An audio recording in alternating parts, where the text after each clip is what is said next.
A page from Dr. Martin Luther King Jr. Years ago, I can remember sitting in a classroom, hearing of Dr. Martin Luther King Jr. I remember the fact that he was a preacher, a philosopher, civil and social activist, and one of the major figures in the civil rights movement. I can recall hearing of his boldness to stand against racial and hatred in America. His ability to sacrifice his own personal being for the sake of racial equality, and the hope that all Americans would gain the same rights. I can remember a teacher quoting the famous "I have a dream" speech. Like words like, "I say to you today, my friends, so even though we face the difficulties of tomorrow, I still have a dream. It is a dream deeply rooted in the American dream. I have a dream today that this nation will rise up and live out the true meaning of its creed. We hold these things to be self-evident, that all men are created equally." I can remember hearing of the March on Washington, organized by the NAACP, with over 250,000 men and women of all races, as they marched to the stairs of the Lincoln Memorial, where Dr. King spoke of his dream. I can remember hearing about Bloody Sunday, where blacks and whites joined in unity in an attempt to march from Selma to Montgomery, and were maliciously beaten by the very law enforcement that should have protected them. I remember hearing of Dr. Martin Luther King being stabbed in 1958 by a black woman named Miss Curry as he signed his book, Strive for Freedom. In fact, one of my 10th grade teachers got off of her standards and she informed us that a little white girl wrote Dr. King a letter while he was recovering from his wounds. And the letter simply said, "I'm so glad you didn't sneeze." For had Dr. King sneezed, it would have caused the knife to puncture his main artery, and he would have drowned in his own blood. Like that little girl, I'm so glad Dr. King didn't sneeze. Because if he sneezed, the purpose in which his life was sent wouldn't have been fulfilled. Maybe the greatest lesson that I've gained were not the ones that were taught to me in school. They didn't come to me as a classroom experiment, a spotlight moment for African American History Month, or the sake of a lesson plan or a quick assignment to pass time away to the bell ring. The greatest lesson that Dr. King taught wasn't featured on PBS or any major documentary that highlighted his life. The greatest lessons can be learned in one distinctive speech by Dr. King, Life's Blueprint. 6 months before his assassination, King spoke to a group of students at Barrett Junior High School in Philadelphia on October 26, 1967. In his speech, he challenged the students, "Who are you today?" Dr. King outlines that you must have dignity and respect for yourself.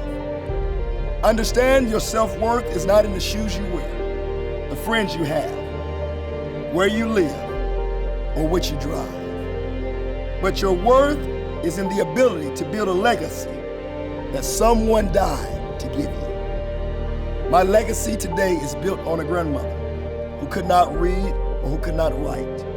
But at the age of 80 years old, she could cut down a tree to give wood to build a fire. My grandmother Isabel, who worked in a hospital for over 30 years as a housekeeper. Some nights, her feet would hurt so bad that she would have tears in her eyes as she took her shoes off. My teenage mother, who I watched struggle to make sure that we had an apartment. And in that apartment, in what we would call the hood today, her greatest dream was the one day that we would be able to afford beds for ourselves and no longer sleep on the mattress on the floor. Today I stand, not as a statistic from where I come from, but with the understanding that nobody should give me more respect than I give myself. Secondly, Dr. King instructs us that we must have a determination to achieve excellence.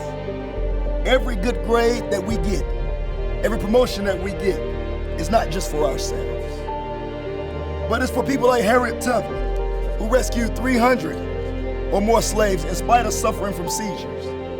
It is for Abraham Lincoln, who because he signed a document to free the slaves, was assassinated as he enjoyed a play. It is for those that come before us, whether they be black, white, Asian, or Hispanic, that gave their lives for the benefit of our dream. Those that not only had a dream, but the dream in which we live today is a part of the dream that they stood for. In the words of Maya Angelou, bringing the gifts that my ancestors gave. I am the hope and the dream of a slave. Young people, everywhere and everything you do, everywhere you go should have a purpose behind it. Dr. King says, be a bush if you can't be a tree. If you can't be a highway, be a trail. If you can't be a sun, be a star.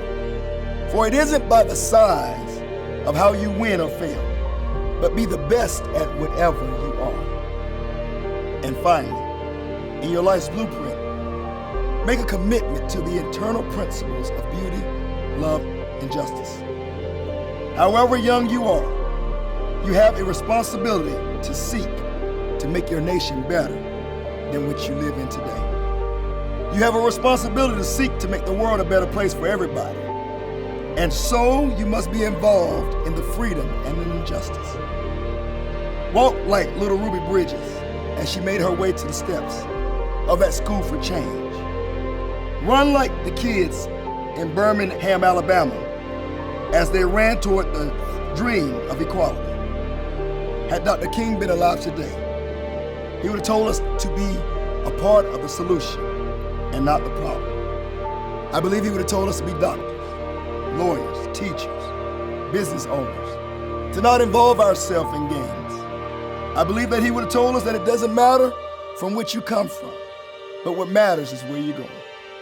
I believe he would have told us to stop fighting each other over our differences and come together and make a better world. I believe he would tell us to respect those that have come before us, our seniors, our elders, our teachers, and our preachers, those that impact our learning and only accept a small monetary donation. Lastly, I believe that Dr. King would tell us we must keep going. If you can't fly, run. If you can't run, walk. And if you can't walk, crawl. But by all means, keep moving forward.